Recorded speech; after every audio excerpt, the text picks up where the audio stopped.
Hi everybody, welcome. So it's Friday, so I am doing some philosophy every Friday because I love philosophy, I love knowledge, I love the ancient wisdom. And to get you into this, hey Gavin, nice to see you, to get into this in an accessible way, I'm going to talk about the 8 limbs of yoga. So last week I gave a little bit of an intro to Patanjali Sutras, and the sutra that is Yoga Vritti Chitta Nirodha, so the cessation of the fluctuations of the mind. So this is the aim of yoga as according to Patanjali. So if you're joining live, please feel free to ask any questions as we go along, comment, let me know how this lands for you.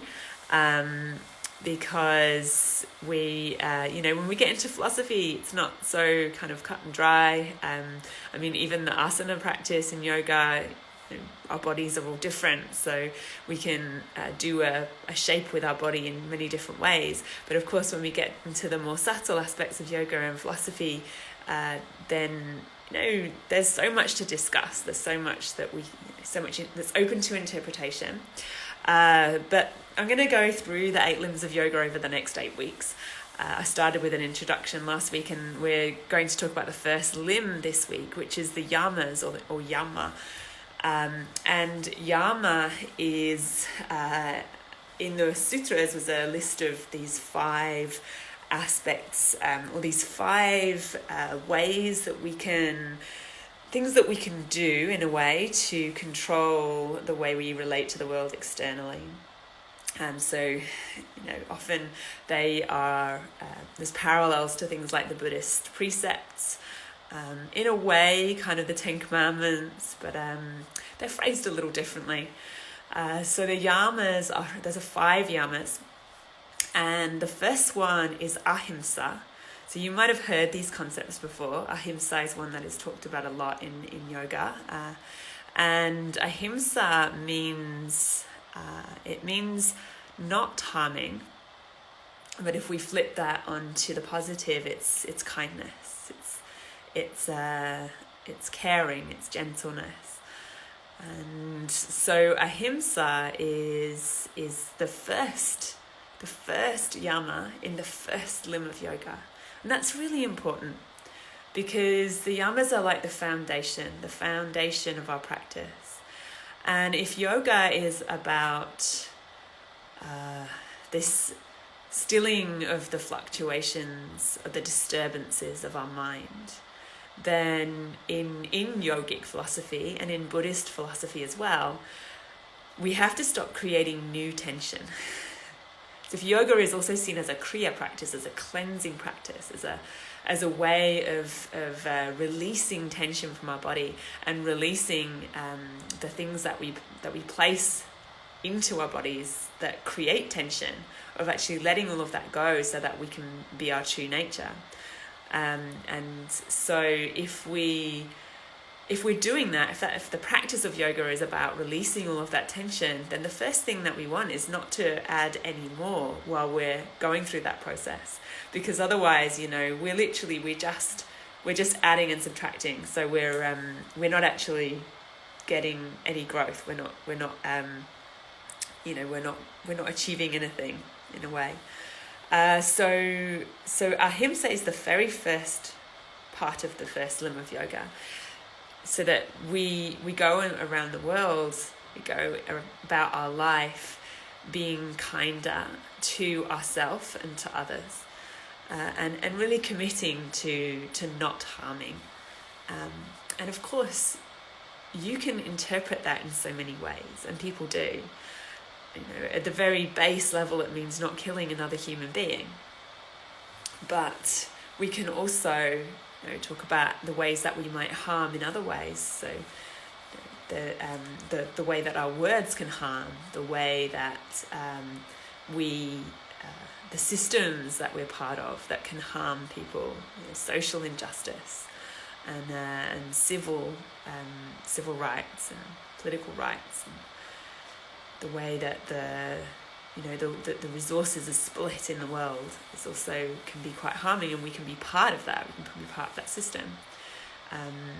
Not harming animals, not harming the earth that supports us.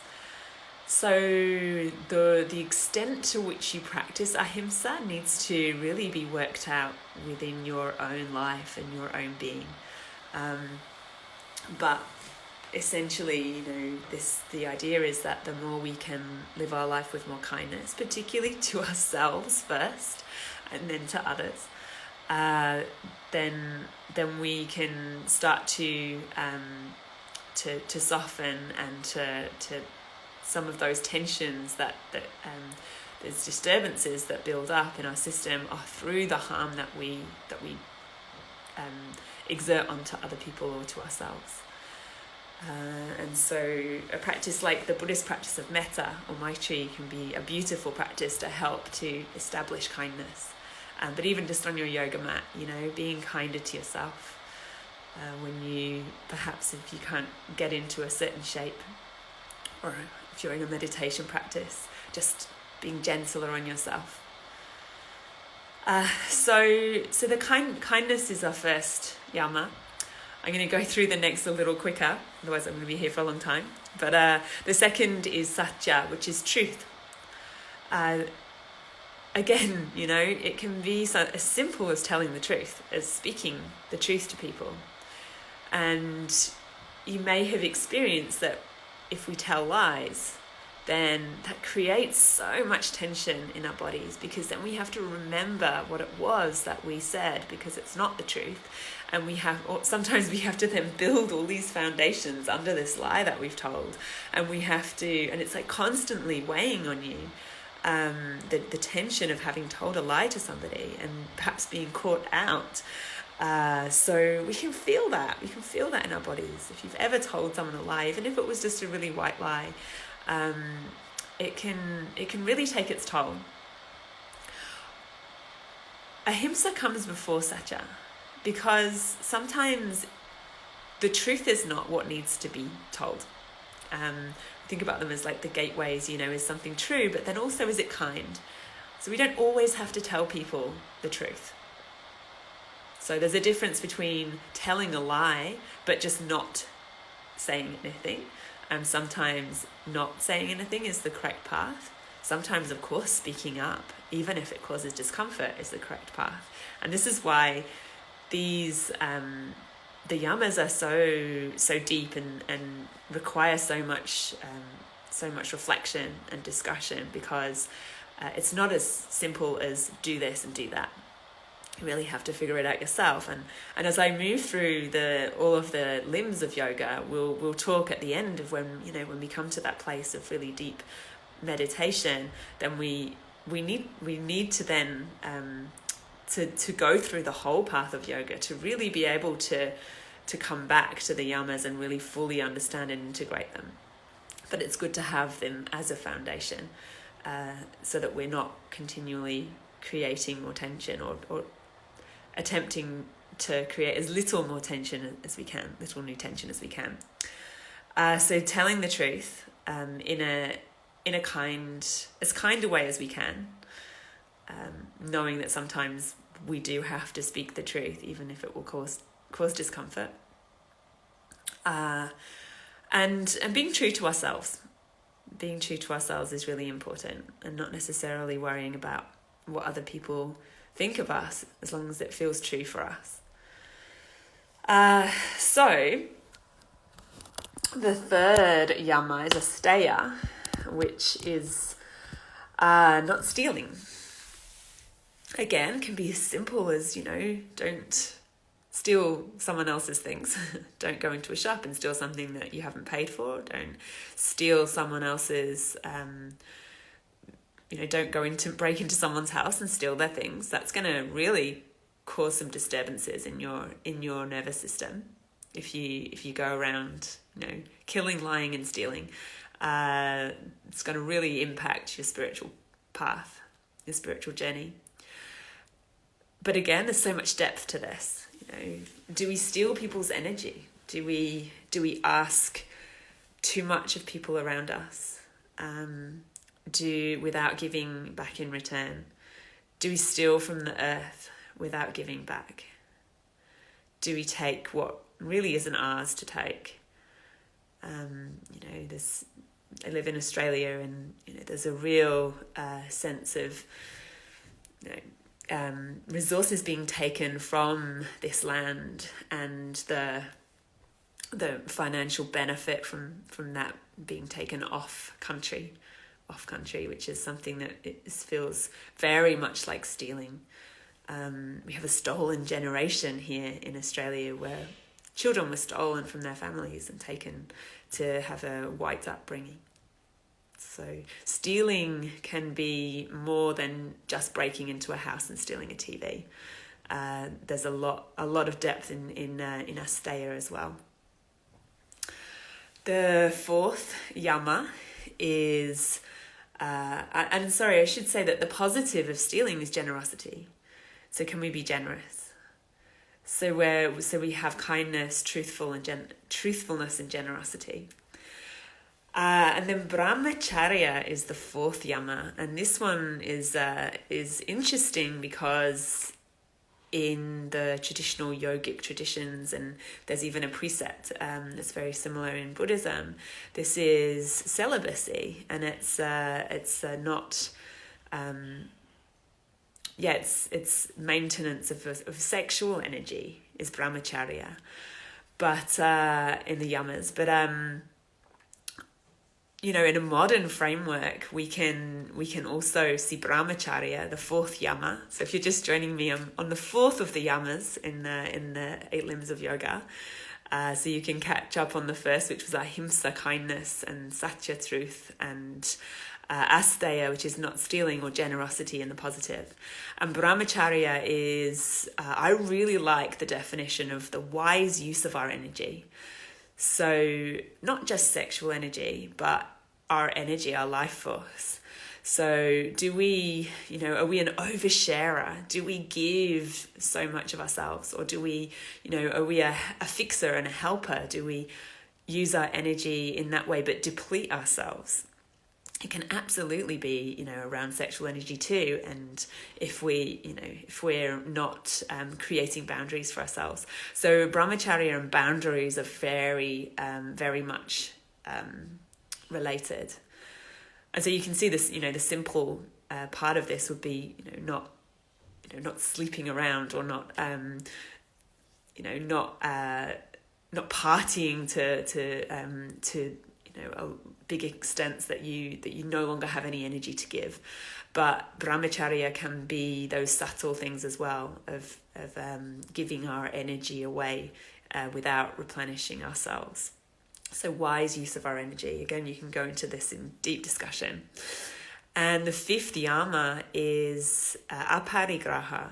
And aparigraha is non-attachment.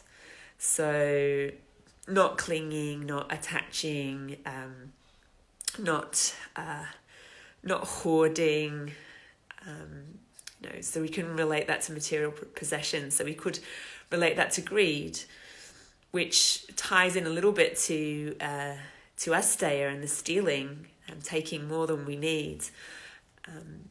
But aparigraha is very specifically around our attachment to things, our attachment to material possessions, our attachment to beliefs, to ways of being, and in the traditional, if you were in a monastic life, that would be aparigraha, would be this idea of renouncing your belongings, renouncing your way of life, and living incredibly simply, and just living on what people give you through generosity.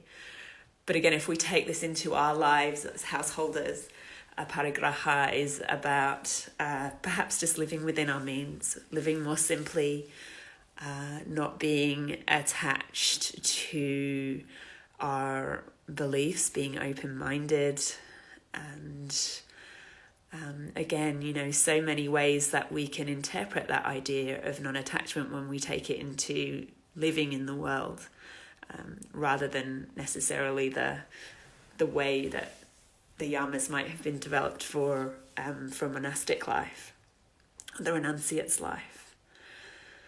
So the 5 yamas: ahimsa, satya, asteya, brahmacharya, and aparigraha. Kindness, truthfulness, generosity, the wise use of our energy, and a sense of living sustainably and within our means. Beautiful tips for living in the world, living in a kind and peaceful world. So I hope that's given you a little taster for some of yoga philosophy. Next week, I'm going to talk about the niyamas, which are, again, 5 of the guidelines, the guideposts in Patanjali's Yoga Sutras that relate to our own practice in a way. So where the yamas are how we relate to other people in the world, the niyamas are things that we can do for ourselves in terms of our own kind of discipline and study. So I look forward to sharing those with you next week. Please comment below and let me know your own thoughts on the yamas and how you would relate them in the world, and whether you've had other definitions of them that have resonated for you. I'd love to hear from you. And I hope you have a wonderful Friday, and I'll catch you soon. Om.